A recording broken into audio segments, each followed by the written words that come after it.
Сәлеметсіздер ме, құрметті әріптестер. Бүгін бастауыш сыныпта қазақ тілі пәні бойынша жасанды интеллект құралдарын сабаққа қалай кіріктіру керектігі жайында сіздерге түсіндіретін боламын. Қазақ тілі пәні үлгілік оқу бағдарламасынан 2 сынып 2 тоқсан. Сабақтың тақырыбы сұраулы сөйлем. Оқу бағдарламасына сәйкес оқыту мақсаты 2-3-7-1. Сөйлем түрлерін айтылу мақсатына сәйкес тыныс белгілерін қою.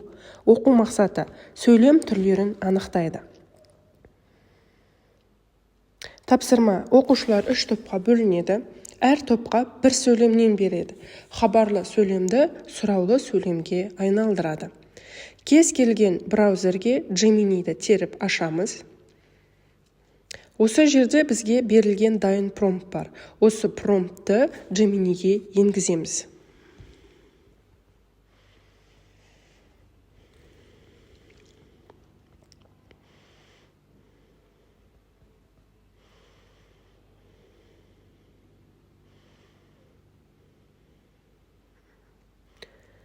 Енгіздік. Қазір біздің суретіміз дайын болады. Бұл суретті өзімізге сақтап аламыз. Келесі Grok сайтын ашып, сақтап алған суретімізді осында енгізіп,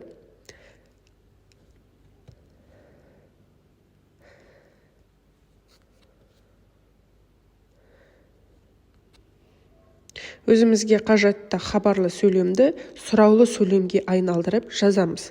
Мысалға, түлкі кітап алды. Сұраулы сөйлемге айналдырсақ, түлкі кітап алды ма деп мына жерге жазамыз.